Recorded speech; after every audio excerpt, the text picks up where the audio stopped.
bienvenidos nuevamente a este programa. Vamos a continuar con estas charlas tan interesantes. Mi querido Luis, es un gusto tenerte por acá otra vez.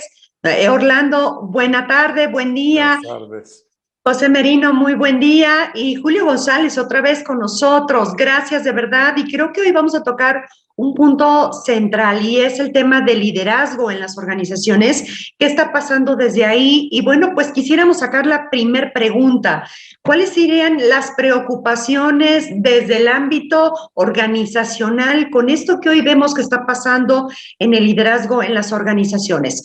¿Qué podríamos hacer? ¿Desde dónde deberíamos empezar a visualizar esta nueva transformación o qué es lo que hoy las organizaciones necesitan para poder generar estos equipos con un líder con más contacto humano? ¿Cómo ves, Luis? Pues más bien yo la pregunta se lo sería a los que están en la línea de batalla, toda la pandemia, todo este momento, y empezaría por Pepe. Pepe, regálanos tus puntos de vista. Gracias. Pues a la pregunta de qué es lo que en concreto a nosotros, y yo he visto que a colegas nos han solicitado más las organizaciones a nivel de desarrollo organizacional, capacitación, desarrollo de talento, me llaman la atención dos temas. Uno es que a pesar de que estuvimos a distancia o justamente a pesar de ello, no solamente posterior a la pandemia, sino durante la pandemia, el tema de la conexión, la reconexión fue fundamental. Tuvimos que aprender a hacer eventos de team building a distancia y fue divertidísimo. Y ahora que empieza pues esta normalidad o pandemia, uno de los temas fundamentales es reconexión, ¿no? Ese es uno. Y por el otro lado, pues lo que decía Susana, creo que las organizaciones se han dado cuenta de que el liderazgo tiene que renovarse, tiene que evolucionar, tiene que cuestionarse, y me parece que ese es la otra gran inquietud, y creo que pues la pandemia ha dejado grandes aprendizajes en ese tema. Don Orlando, preocupaciones. Bueno, yo otra vez vuelvo a referirme a una investigación porque creo que las investigaciones en este año me están haciendo reflexionar mucho y hacer una buena conexión entre las organizaciones que estoy acompañando y lo que me están marcando las organizaciones. En el julio 11 de este año, la INEGI sacó una investigación que me pareció muy interesante. Expectativa de vida en los negocios en México. Y sacaron varios datos que me parecieron muy, muy interesantes. Primero, 33% de los negocios iniciados de 2019 para acá han desaparecido. Y esto implica que estamos en un momento donde las situaciones, lo mencionábamos en el programa anterior, son complejas.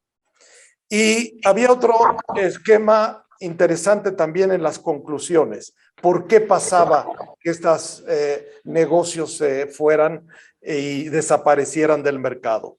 Y había 5 respuestas que daba la investigación de la INEGI.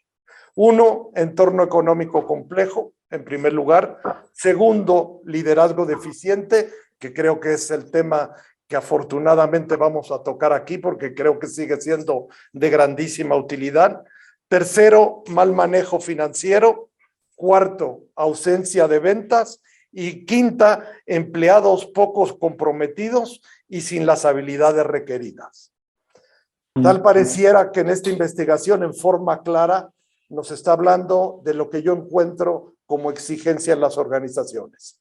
Ventas, manejo financiero, desarrollo de líderes, respuesta a un entorno económico complejo y sencillamente la capacidad de desarrollar el talento para poder hacer todo esto. Por lo tanto, a través del coaching, a través de intervenciones estructurales, a través de intervenciones tecnológicas, a través de intervenciones culturales, es en lo que estamos acompañando en este momento a organizaciones que no quieren caer en este tipo de problemáticas y que quieren seguir avanzando y creciendo en los próximos tiempos. Okay. Julio. Viendo un poco lo que es la agenda de mis clientes en estos últimos 2 años, seguramente durante la pandemia el tema era cómo mantener al grupo junto, ¿no? Efectivamente. Cómo lograr que efectivamente la focalización hacia la tarea, hacia el objetivo, estuviera presente en todos. Este tema, pero no es que desapareció. Las compañías están regresando a trabajar otra vez en las oficinas o en donde estaban en sus lugares de trabajo, y a los managers, hoy como hoy, el problema sigue siendo el mismo: cómo focalizarlos otra vez para aprender otra vez a manejarse en una colaboración de manera diferente, en donde en alguna manera la parte virtual le dio un cierto tipo de color al tipo de relación, y hoy pues como que hay que mezclarlo con otra manera y no todos están necesariamente listos. Pero sucedió también una cosa muy importante. Hubo un gran cambio generacional, al menos entre mis clientes. Y entonces tenemos como coaches una necesidad de ayudarlos a entrar a manejar grupos de trabajo cada vez más complicado a personas que hasta ayer posiblemente no estaban en ese tipo de rol. Entonces, la transformación que está sucediendo es que, al menos entre mis clientes, hay un nuevo grupo de managers, hay un nuevo grupo de jefes que tiene que aprender esta nueva tarea, pero al mismo tiempo tiene que manejar un grupo de trabajo muy complicado, muy diferenciado, al que tiene necesidades específicas. Entonces, pues el trabajo sobre la empatía y la capacidad de desarrollar habilidades sigue siendo el tema número uno para estos managers en el futuro. Pero a ver, déjame, a ver si estoy entendiendo bien. Tienen esta necesidad de entender a su gente, de conversar con su gente, de ayudarles a, creo que uno de los temas es escucharlos, que más vota, pero él mismo está así.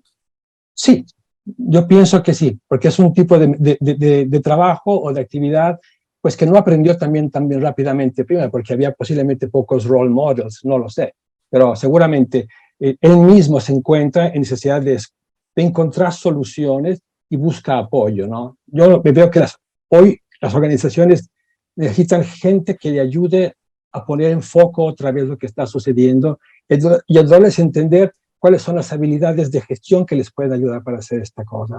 Una gran necesidad de escucha y de poner en foco a la cosa, yo la veo en continuación en las organizaciones, al menos entre mis clientes. Pepe, ¿te pasa lo mismo? Los líderes necesitan ser muy escuchados, y además líderes que a lo mejor son nuevos, ¿no? Sí, en el programa anterior, Julio comentaba algo que me pareció muy interesante y que quisiera retomar. Hablaba de la incertidumbre, y también Susana lo comentaba, y de la incertidumbre que vivieron los líderes, los directores, los managers de una organización. Realmente fueron 2 años de maestría en tratar de manejar la incertidumbre. Y creo que lo que terminamos aprendiendo fue que éramos vulnerables y que somos vulnerables y que no tenemos las certezas que antes muchos suponíamos. Y creo que esto fue muy importante para el liderazgo, porque a mí me gusta pensar que el punto final de una conversación es la certeza. O sea, cuando yo tengo la certeza sobre algo, se acabó la conversación. Ya no hay más que decir. Así son las cosas, pues ni para qué sigo hablando. Pero si el líder no tiene la certeza, pues entonces tiene que asumirse vulnerable, o deberíamos de asumirnos vulnerables, y entonces pues nos abrimos a la posibilidad del apoyo, del conocer otras perspectivas, del delegar funciones para las cuales no tengo yo respuesta y otros sí. Entonces, a mí me parece que en ese sentido la pandemia hizo muy presente algo que podríamos aportar a nuestros equipos, ¿no? Si nos abrimos a la vulnerabilidad, al no saber y al asumir que otros saben lo que nosotros no podemos saber, o que entre todos podemos generar una inteligencia colectiva. Abrirnos a la vulnerabilidad, don Orlando, eso no pasaba con los líderes, digamos, prepandemia. No, y yo creo que es el gran reto, es el cambio de mentalidad dentro del liderazgo. Yo cuando estoy trabajando en coaching trato de preocuparme sobre 2 conceptos. El cambio cognitivo, que es el cambio de mindset, el cambio emocional de autogestión, que es el emotional set, y eso creo que es muy importante, y la parte intelectual y la parte emocional para generar un cambio conductual. Y para mí el coaching que vale la pena, por eso siempre creo que tiene que ser medido en la organización lo que está, cómo es ese manager antes del coaching y hacer otra medición post-coaching. Y yo creo que este esquema sigue siendo muy, muy importante porque el problema era que teníamos una generación de directores que creía en la obediencia, creía en la antigüedad, creía en el control, creía en el miedo y creía en los hombres.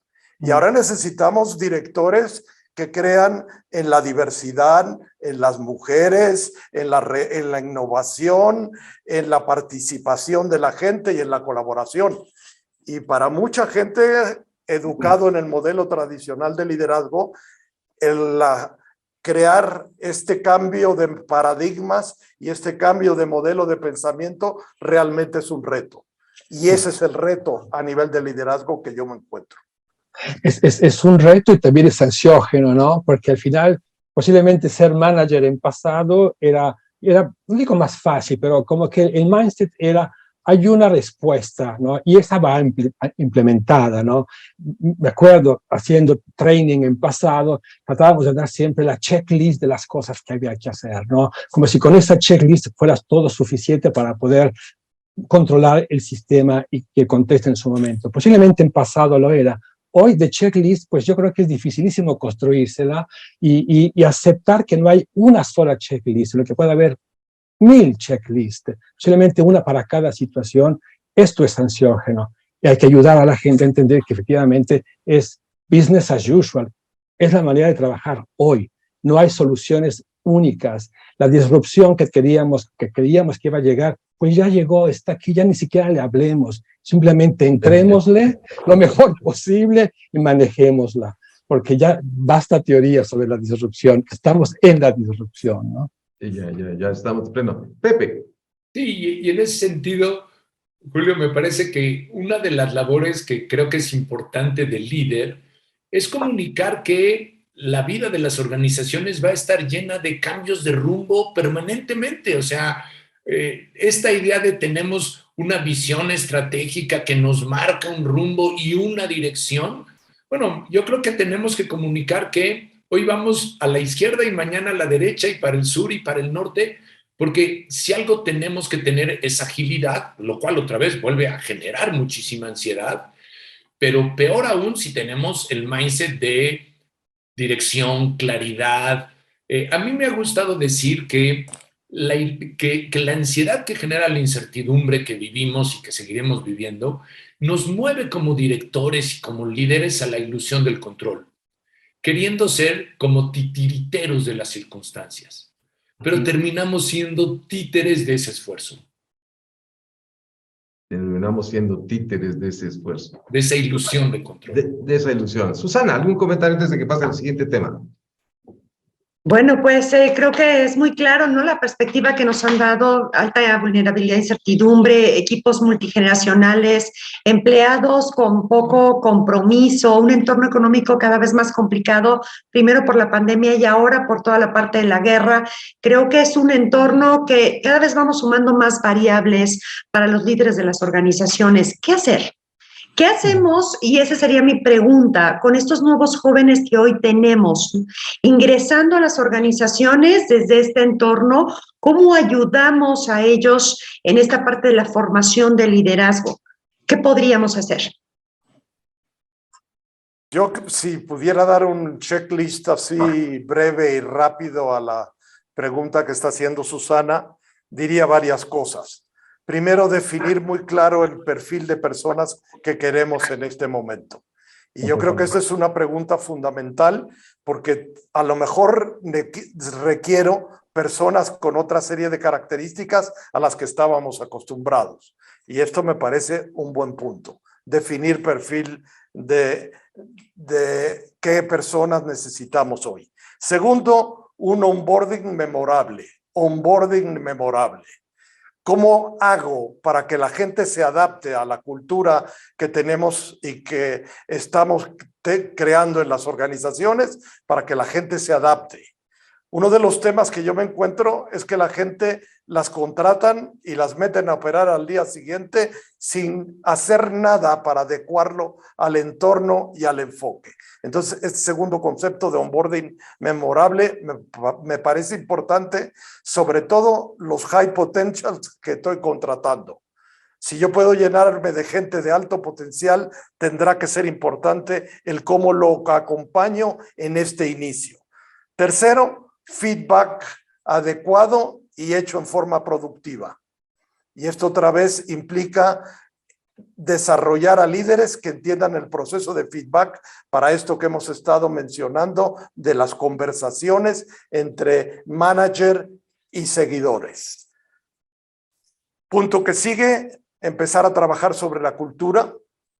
Siempre me acuerdo mucho del dios Jano que se celebraba en la antigua Roma a finales de diciembre y principios de enero, que era un dios que tenía la misma cara para adelante y la misma cara hacia atrás. Y el dios Jano, lo sabrá Julio, que ahí en Italia lo habrá visto varias veces en la representación, era una alegoría para que el ciudadano entendiera que hay que revisar del pasado qué mantener y hay que revisar para el futuro qué cambiar. Y el futuro es hoy, porque el futuro es ya el día de hoy, y entonces hay que estar continuamente viendo esto en relación a la cultura.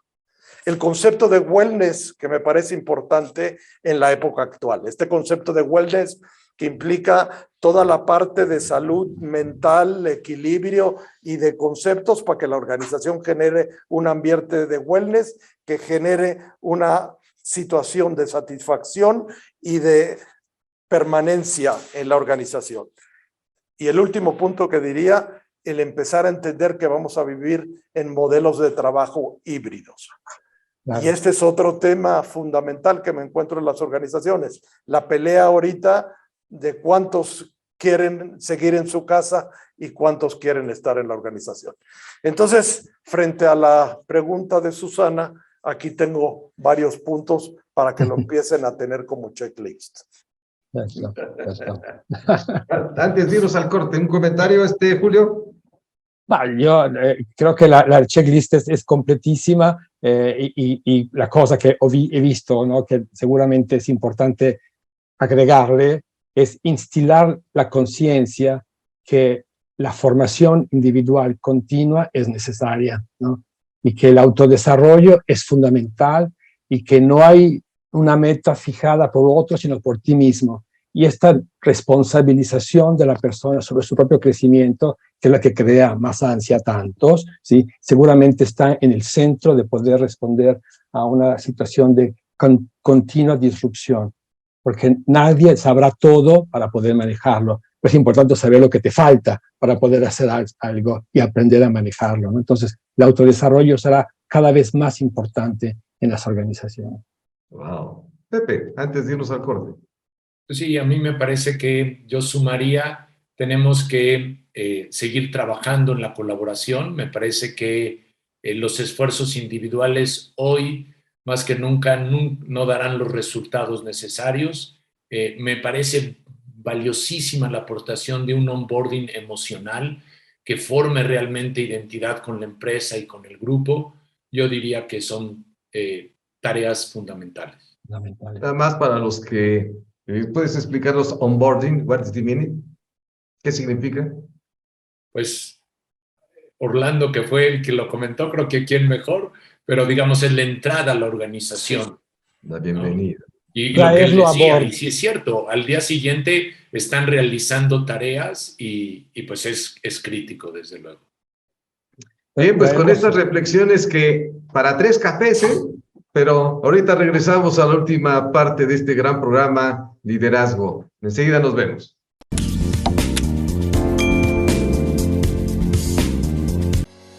Consultoría y sesiones de coaching especializadas, enfocadas en el post-coronavirus time.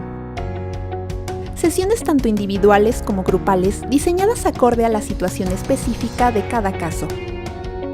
Manejo de crisis, evolución y creación del futuro para ti y tu organización. Luis Fernando González, consultor y coach reconocido con amplia experiencia en el mundo empresarial, actual director del blog Coaching en México y Galería Coaching México TV. No estás solo, todos podemos reiniciar en este cambio. Post-Coronavirus Time. Contáctanos.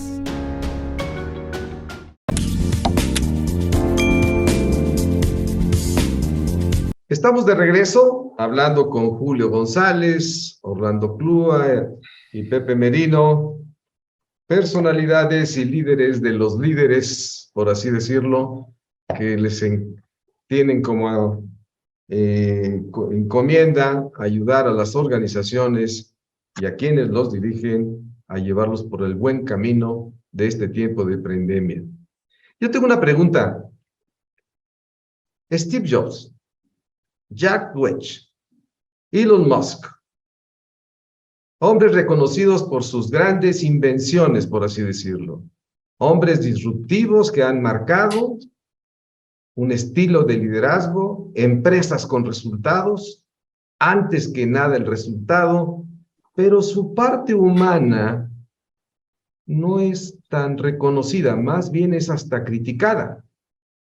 ¿Qué pasa con esta tipología de líderes que además responden a las grandes empresas, a los grandes resultados? Este binomio resultados, enfoque humano, por decirlo de alguna manera simplista, ¿cómo se ve hoy? Enfoque resultados, enfoque personas, más personas individuales. Don Orlando, tú que vives en ese mundo muy a flor de piel. Sí, ese es desde la piel, me la paso con ese problema todo el rato. Yo creo que una de las tentaciones en este momento de las organizaciones es sencillamente el concepto de que está la gran tentación de irse sobre resultados. Y yo creo que esa gran tentación en este momento, por lo menos en Latinoamérica, que es lo que he andado metido, es una tentación que está ahí presente. Irme solamente sobre los resultados. Y yo creo que hay que buscar este balance que estás hablando. Sin embargo, este balance es el de los altos niveles de liderazgo, de gente desarrollada en el liderazgo por años y con una visión más amplia. La gente a veces, y te faltaron para mí dos modelos más que me parecen interesantes, que son Richard Branson y Jeff Bezos, que me parecen que todavía están un poco más pegado a la parte humana, no tan en la línea de resultados como estos que mencionaste. Pero yo creo que depende mucho del tipo de negocio que estás. Para mí, uno de los temas, si pudiera hablar de ese concepto, es un liderazgo a la carta. Y el liderazgo a la carta es que yo tengo un menú de una serie de repertorios conductuales para desarrollar el liderazgo y que dependiendo de la situación del negocio, tengo que ser un líder a la carta. Y esto demanda una flexibilidad en el liderazgo y una flexibilidad en el pensamiento, porque creo que no puedo ser un solo estilo para todas las organizaciones, porque las organizaciones no todas están en el mismo momento ni en el mismo lugar. Por lo tanto, recomendaría el liderazgo a la carta. Y el liderazgo a la carta a veces tiene en algunos momentos y en algunas situaciones el enfoque al resultado. A veces tiene una situación de delegación y de tener que soltar un poco las riendas y darle mucho tiempo al equipo para que haga las cosas el equipo. A veces está muy en la línea de irse a la parte humana y a veces estar buscando este balance de resultados y la parte humana. Por lo tanto, la respuesta para mí es el líder a la carta. Muy bien. Me gusta mucho el líder a la carta, la verdad, me gusta mucho. Me gustaría que en la carta que tiene este líder exista también la voz que dice, no sé qué hacer y pregunto a otros, ¿no? Y ahí sí tenga la posibilidad, se dé la posibilidad de efectivamente utilizar la diversidad de personas y de talentos y de puntos de vista que están presentes hoy en las organizaciones y utilice lo mejor posible y los escuche lo que tienen que decir para resolver este problema, ¿no? Posiblemente en algunos momentos tiene que pararse, decir, yo no lo sé, ¿cómo la ven? ¿Cómo podemos construirlo juntos? Sin perder, obviamente, de vista lo que es el resultado, porque él va a tener siempre que garantizar un resultado, pero posiblemente aceptar que no sabe todo y que tiene que adaptar su punto de vista a la carta y sobre todo tratar de esforzarse para poder entender cómo ser significativo para todas las personas que trabajan con él y que tengan las ganas de hacer las cosas con él y a través de él. Esto yo creo que va a ser la parte más importante también en su carta, ¿no? Instilar esta confianza de decir, ayúdenme, ¿cómo lo podemos hacer? ¿Cómo lo podemos hacer? Y esto es un comportamiento nuevo para muchos managers, ¿no? Que fueron evaluados y que han hecho carrera teniendo siempre todas las respuestas, ¿no? Siendo cada vez posiblemente más solos, ¿no? Obviamente. Pepe. A mí me gustaría pensar en la reflexión por las personas que mencionabas como líderes, en esta metáfora que todavía en algunas organizaciones se tienen y en el colectivo de un líder como un director de una orquesta sinfónica, ¿no? Hay miles de metáforas relacionadas con esto y me encanta la música clásica y disfruto un buen concierto, pero me gusta pensar, ¿quién en una orquesta sinfónica tocando a Mahler o a Bach o a lo que sea está dispuesto a decirle al director a media exposición, a media sinfonía, concierto, ¿por qué no vamos un poco más rápido? ¿No? O cambiemos la nota, o vas muy lento. No, el director de orquesta es alguien que sabe lo que hay que hacer, lo tiene en el librito y todo el mundo lo obedece, ¿no? A mí me parece que podríamos generar una idea diferente o una analogía diferente de líder. Y hay un libro valiosísimo de mis lecturas preferidas de Frank Barrett que se llama Yes to the Mess. No es sí al desorden, es más como sí al caos o a lo incierto. Y Barrett es súper interesante el libro porque él es un investigador en organizaciones, hace consultoría organizacional, pero al tiempo es un excelente músico de jazz y toca en bandas de jazz. Y entonces su libro hace la analogía o compara lo que pasa en una organización con lo que pasa en una banda de jazz cuando improvisan. Y si tú piensas en una banda de jazz, vamos, el director que está al frente no es el director de la orquesta, ¿no?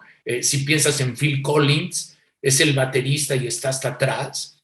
Y pasan muchas cosas en una improvisación de una banda de jazz que serían bien interesantes en el liderazgo. Para empezar, pues hay una situación de incertidumbre porque no sé qué va a tocar el saxofón que pasó al frente mientras todo el mundo lo sigue, que esto es también bien interesante.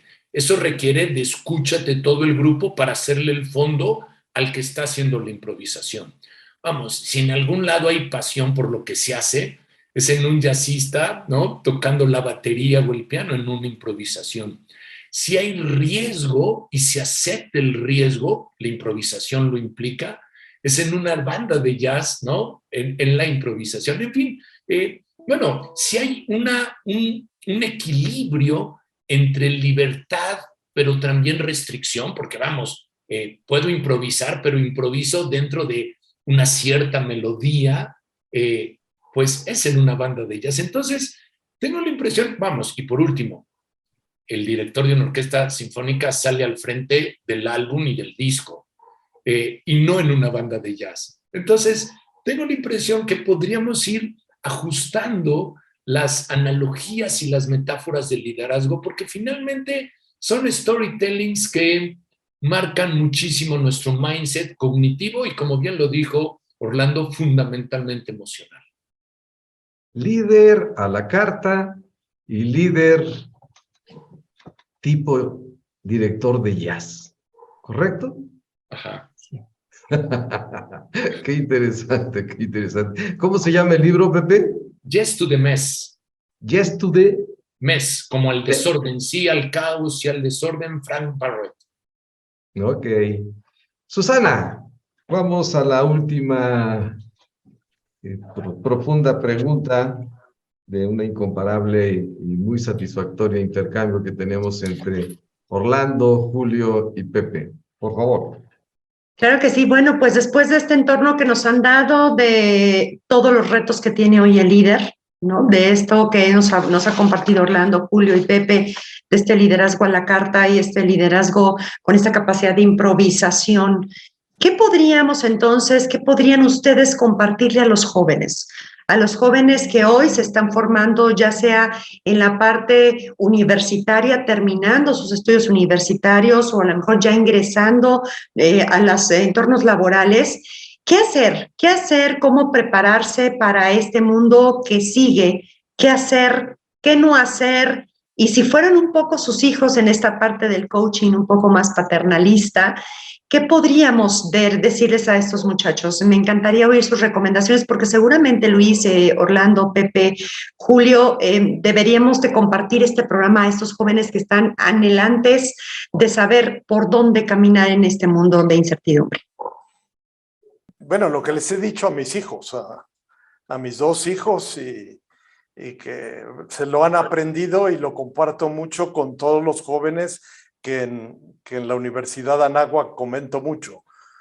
Yo les digo que tienen que entender 3 tipos de juego, porque cuando van a trabajar uso siempre esa analogía. Para mí, el mundo del trabajo ha pasado por 3 deportes diferentes. El deporte más antiguo era el béisbol.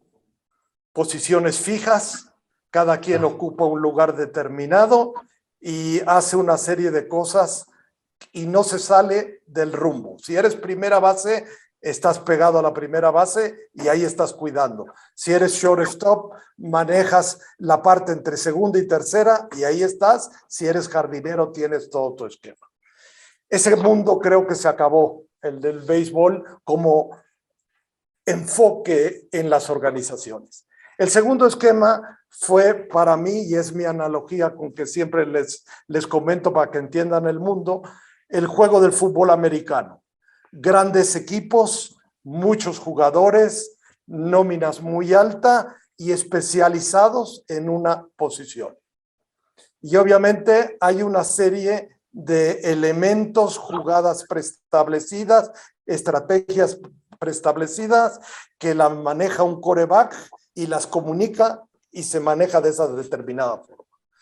Viene un pateador que está dedicado a patear y el corredor corre y se hacen las jugadas muy bien establecidas. Ese mundo para mí se acabó. Tercer mundo en el que estamos, y es lo que les digo siempre a mis hijos y a los jóvenes universitarios, el mundo del básquetbol. Solamente 5 en la cancha. Y esos 5 tienen que generar sinergia, comunicación, tienen que conocerse, tienen que hablarse y tienen que tener creatividad e innovación e imaginación. Por lo tanto, uso siempre el deporte como analogía porque me entienden muy rápido cuando les hablo del béisbol, del fútbol americano y del básquetbol. Se acabaron los equipos grandes, se acabaron los especialistas y el jugador del básquetbol tiene que sudarse en toda la cancha, yendo y viniendo para acompañar a sus 5 compañeros, a sus 4 compañeros, para poder encestar, tener un alto grado de efectividad en el enceste y generar un partido ganador. Entonces, así, ese sería el consejo, y eso no es un consejo, es lo que hago siempre para que me entiendan en la universidad, y a mis hijos se los he comentado muchísimas veces. Muy bien, muchas gracias, don Orlando. Don Pepe. Pues a mí me gusta pensar que hay una palabra que es poco entendida en general y que es la palabra no.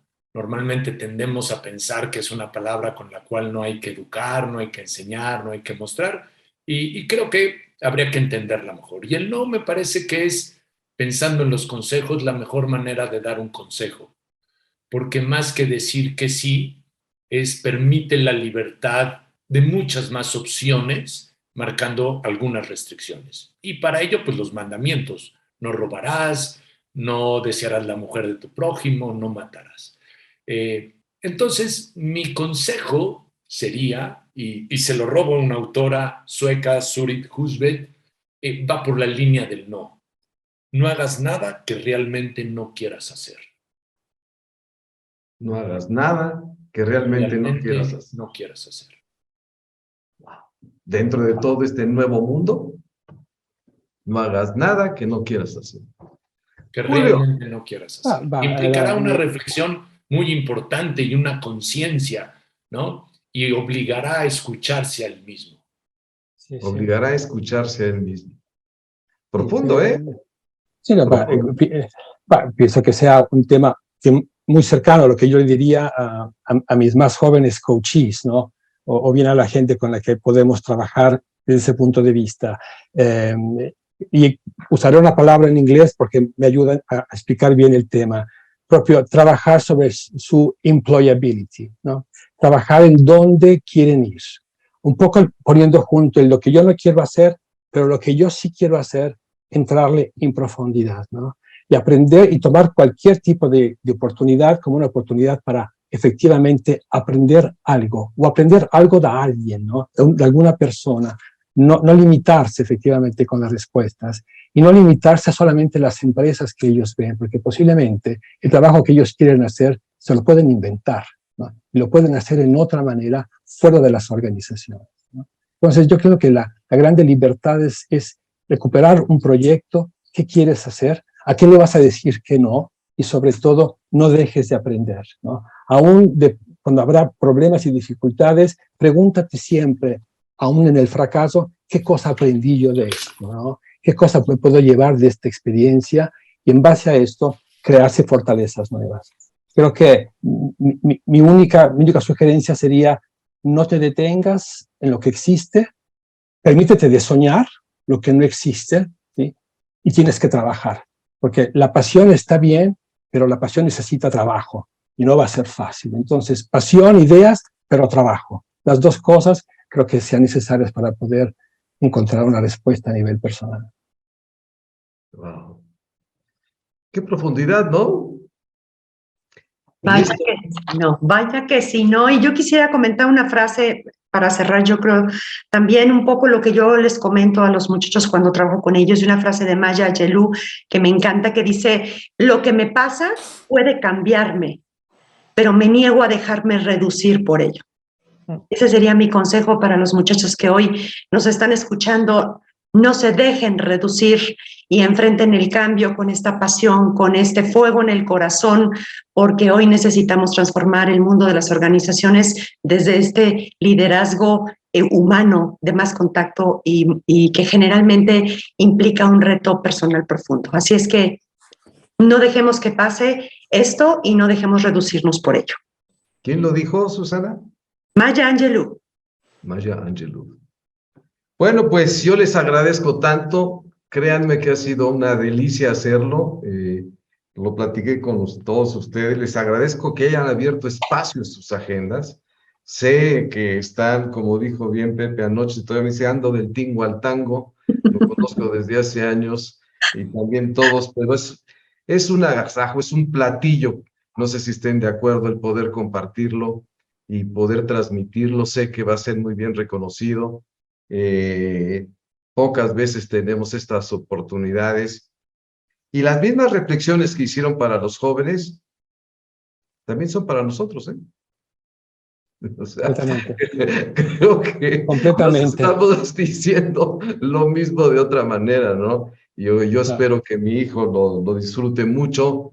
Yo le agregaría, sigue siendo tú, sigue siendo lo que has buscado y es un orgullo verte crecer, que eso es algo que llena a cualquier padre.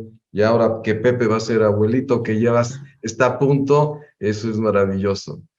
Les agradezco muchísimo. Gracias. Abrazo a todos, una delicia. Gracias, don Orlando. Gracias, Pepe. Gracias, Susana. Gracias, Julio. Un gusto. Hasta luego. Nos vemos en la siguiente.